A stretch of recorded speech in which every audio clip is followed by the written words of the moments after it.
February 28, 2026. The Strait of Hormuz is on fire. Missiles streak across the sky. Oil tankers freeze mid-route. And within minutes, the price of oil explodes past $130. But the real shock isn't the war. It's what happens next. Because while the world watches Washington prepare for conflict, Brussels makes a different move. Quiet, calculated, decisive, not a military response, but a financial one. A move that signals something unthinkable, the beginning of the end of the US dollar's global dominance. To understand this moment, you have to go back to 1944, a hotel in Bretton Woods, 44 nations, one decision that would shape the next 80 years. United States Treasury Secretary Morgenthau heads the American delegation. On the opening day, in his role of acting conference president, he addresses the meeting. To be discussed are plans for the stabilization of world currencies. All agreements must be ratified by the governing bodies of the nations involved before becoming effective. Delegates to this monetary and financial conference pose on the hotel lawn. These meetings are designed to promote trade in the post-war world and to create a foundation for lasting peace. The United States held 75% of the world's gold, so the rules were simple. Every currency tied to the dollar, and the dollar tied to gold. It looked like stability, but it came with a hidden cost.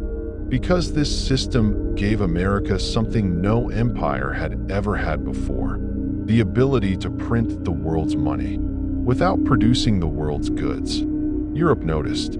By the 1960s, France called it what it was, an exorbitant privilege. And in 1971, the illusion shattered.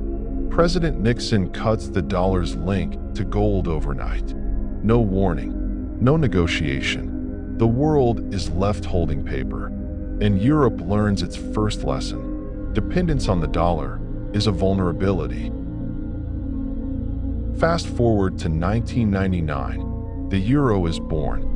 Not just as a currency, but as a quiet act of resistance. On the night of the 31st of December 1998, the euro was born, and the conversion rates of the currencies participating in it became irrevocably fixed. Stage 3 began on the 1st of January 1999, when the single currency was launched and authority over monetary policy was transferred from national central banks to the Governing Council of the European Central Bank. 3 years later, on the 1st of January 2002, the new banknotes and coins were introduced amid widespread celebrations. People queued at cash dispensers to be among the first to have the new currency in their pockets.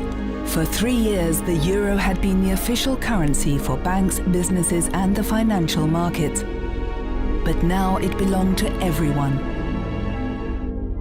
A chance for Europe to reclaim control. But there's a problem. The euro has a central bank, but no unified treasury, no massive bond market, no single safe asset. It's strong, but incomplete.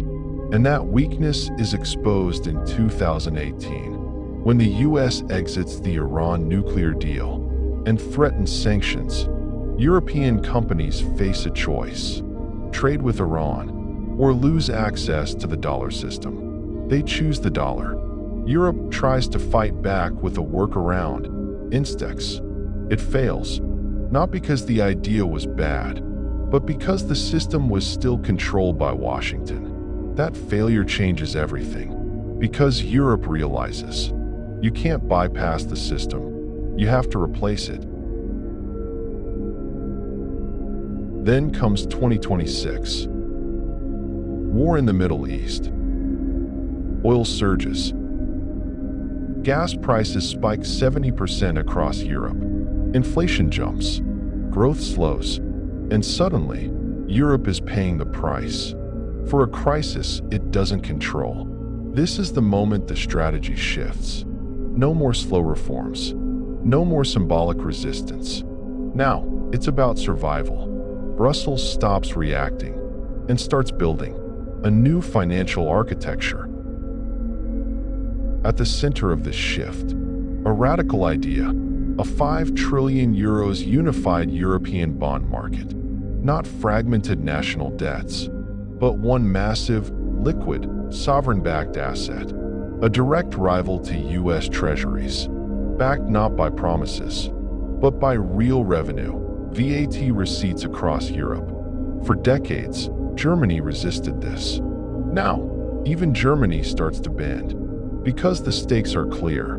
Without a true safe asset, the euro can never compete. This isn't just economics anymore. It's geopolitical power. But the most aggressive move isn't the bonds.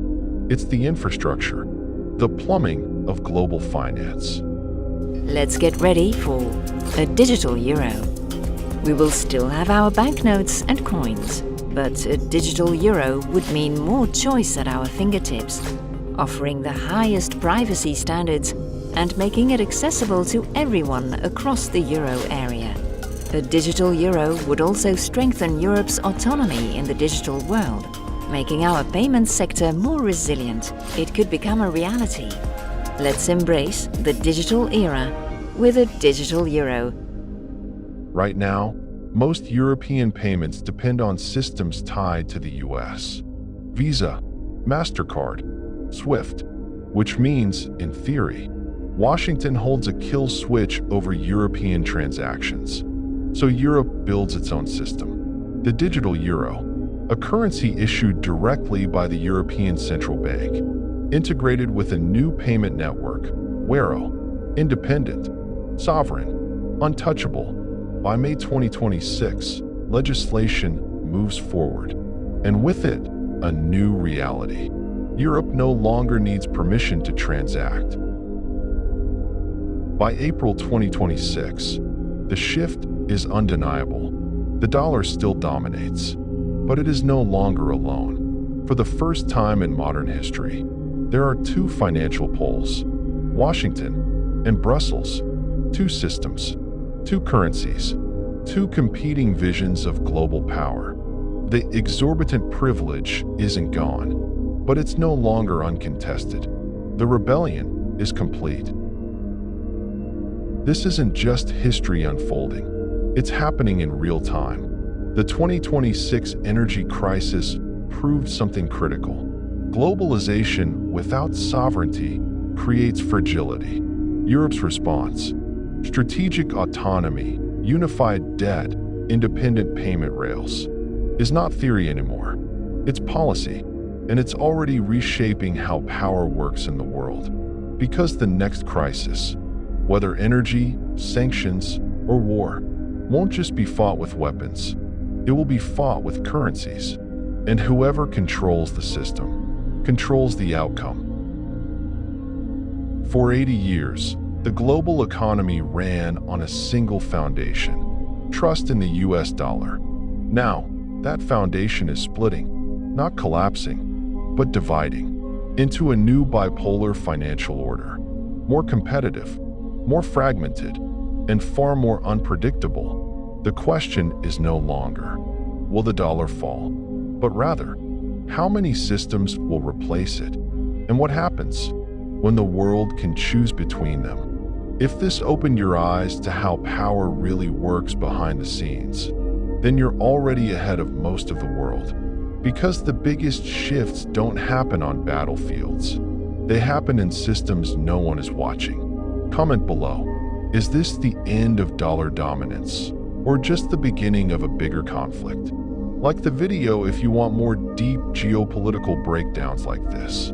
Share it, because this is a story most people still don't see coming. And subscribe to World Power Files, where we don't just follow global power, we decode it.